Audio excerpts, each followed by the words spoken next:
Good morning students. हम discuss कर रहे हैं preparation of alcohol from carbonyl compound. मैंने इस वीडियो को दो पार्ट्स में बनाया है। यहाँ पे रिएजेंट जो है वो बिखरे हुए लिखे हैं। हमने इसको रिएजेंट्स को दो पार्ट में बनाया है, पार्ट 1 और पार्ट 2। आप पहले पार्ट 1 देख चुके होंगे, तभी पार्ट 2 पे प्रोसीड करेंगे। ये पार्ट 2 डिस्कस करने जा रहे हैं हम। यहाँ पे पार्ट 1 में हमने डिस्कस किया था कि सोडियम बोरोहाइड्राइड की प्रेजेंस में अल्कोहल बन रहा है, लिथियम मोनोहाइड्राइड की प्रेजेंस में बन रहा है, पैलेडियम की प्रेजेंस में बन रहा है। कुछ रिएक्शंस हो रही हैं और कुछ रिएक्शंस नहीं हो रही हैं। उनकी डिटेलिंग मैंने पार्ट 1 में डिस्कस करी है। पार्ट 2 में समराइज टेबल के फॉर्म में मैं डिस्कस करने जा रहा हूँ, जिसको मैं टेबल के फॉर्म में ही आपको ये बता रहा हूँ कि पार्ट 2 में RCHO जो है इन सभी केसेस में प्रोडक्ट क्या है, अल्कोहल है। ठीक है, सभी केसेस में प्रोडक्ट अल्कोहल है, तो बार बार रिपीट नहीं कर रहे हैं यहाँ पर और अल्कोहल लिखे दे रहे हैं। अब याद करने के तरीके में ये जो चार एजेंट है वो कंपैरेटिवली ज़्यादा इंपॉर्टेंट है, आपसे पूछे जाते हैं। एक्सेप्शनल केसेस को एलिमिनेट किया है, ओवरऑल समराइज करने का प्रयास किया है आपके लिए। तो सारी रिएजेंट्स, हर एक रिएजेंट्स पूरी केमिस्ट्री के नहीं इंक्लूड किए हैं। कहीं पे अगर रिएक्शन छूट रही है तो वो इंक्लूड नहीं है, लेकिन मैक्सिमम कवर करने का प्रयास किया है। Lithium monohydride in the presence of ether, aldehyde ketone, ये सभी को, ये एल्डिहाइड और कीटोन चारों रिएजेंट जो है वो एल्डिहाइड एंड कीटोन को क्या करेंगे, रिड्यूस करके अल्कोहल में कन्वर्ट कर देंगे। तो इसमें याद करने का कोई पार्ट बचता ही नहीं है।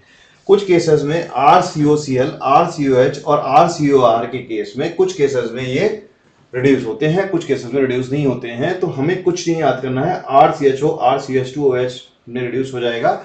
ज्यादातर रिएजेंट्स जो भी हमें दिए जाएंगे, ज्यादातर रिएजेंट्स दिए जाएंगे, उस केस में ज्यादातर केसेस में 99.99% केसेस में जो हमें पूछा जा रहा है उसमें ये चारों के चारों रिड्यूस हो जाएंगे। अब बात करते हैं कंफ्यूजन कहाँ शुरू होता है। RCOCl रिड्यूस होगा नहीं होगा, RCH, RCOR रिड्यूस होगा कि नहीं होगा। तो हम ऊपर की दो लाइनें एलिमिनेट करके इस पार्ट पे आते हैं। ठीक है, इस पार्ट पे आ रहे हैं। RCOCl, RCOH, RCH, lithium monohydride in the presence of ether और sodium borohydride in the presence of glycerine एक जैसा काम करेंगे। ठीक है, तो ये भी रिड्यूस हो जाएंगे। तो हमने क्या किया, आपको यहां पर भी,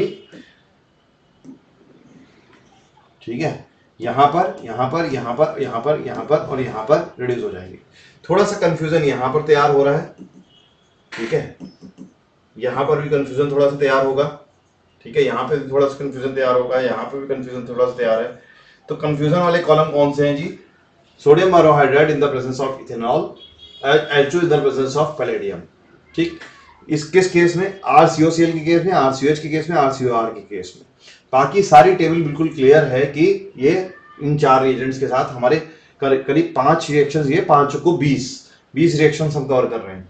तो 1 2 3 4 5 6 7 8 9 10 11 12 13 14 रिएक्शंस कवर हो गई हैं। बची हमारे पास 6 रिएक्शंस जहां पे कंफ्यूजन है, उसको भी क्लियर करने का प्रयास कर रहे हैं। लेकिन लिखने का पैटर्न देखिएगा, सबसे अच्छा लिविंग ग्रुप हमने सबसे पहले लिखा है, फिर OH माइनस लिखा है, फिर OR लिखा है, याद करने के लिहाज से। इसलिए क्योंकि पहले आप एसिड क्लोराइड पढ़ते हैं, फिर आप RCOH पढ़ते हैं और RCOR पढ़ते हैं, या फिर मैंने ये पैटर्न अपनाया है जिससे कि आपको बेहतर तरीके से याद हो सके।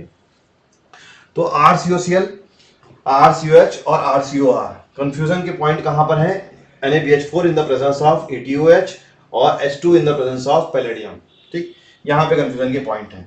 तो हमने क्या किया, RCOCl एक अच्छा लिविंग ग्रुप है। ठीक है, NaBH4 ETOH में NaBH4 का स्ट्रक्चर हमने देखा, ये NaBH4 का स्ट्रक्चर है जो कि हाइड्राइड देगा और रिड्यूस कर देगा। बी पे माइनस चार्ज है लेकिन इलेक्ट्रॉन नहीं है ना, ये ऑक्टेट, एक्सेस ऑक्टेट है लेकिन इलेक्ट्रॉन नहीं है। ये अटैक नहीं करेगा, हाइड्राइड अटैक करेगा और इसको Cl माइनस को पुश करके RC डबल बॉन्ड को RCHO बना देगा। RCHO आगे फर्दर रिएक्शन करके रिड्यूस करके उसको अल्कोहल में कन्वर्ट कर देगा। लेकिन H2 की presence, H2 in the presence of palladium, ये रिएक्शन तो क्या हो जाएगी, पॉजिटिव हो जाएगी, प्रोसीड कर जाएगी, अल्कोहल में कन्वर्ट कर देगी। लेकिन अगर वहां पर बेरियम सल्फेट, सल्फर और क्विनोलिन प्रेजेंट है, तो अभी थोड़ी देर पहले इसे पार्ट 1 में बताया है कि वहां पर क्या बन जाएगा, प्रोडक्ट के रूप में एल्डिहाइड बन जाएगा, रिएक्शन एल्डिहाइड पे रुक जाएगी। ये तरीका है याद करने का। तो मतलब दोनों जगह पॉजिटिव है, लेकिन रोजनमूड रिडक्शन आ जाएगा इन the presence of specific reagents. ठीक, RCOCl के केस में। RCH के केस में क्या होगा, अब हम NaBH4 के केस में याद करने के लिए क्या करें, इस टेबल को इस तरह से याद करें कि यहां पॉजिटिव है, यहां निगेटिव है, और यहां पर एक्सेस में होगा तभी पॉजिटिव है। ठीक है, याद करने के तरीके में यहां पॉजिटिव है, यहां निगेटिव है, और यहां एक्सेस में होगा तभी पॉजिटिव है। यहां पॉजिटिव है लेकिन कंडीशनल है, रोजनमूड रिडक्शन होता है। यहां सेलेक्टिव है, पूछा नहीं जाता है, और यहां पर पॉजिटिव है। तो हम टेबल वाइज याद करके चलते हैं इसको। ठीक, कि यहां पर एक्सेस है तभी पॉजिटिव है, यहां पर पॉजिटिव है, कोई इशू नहीं है RCOR के केस में।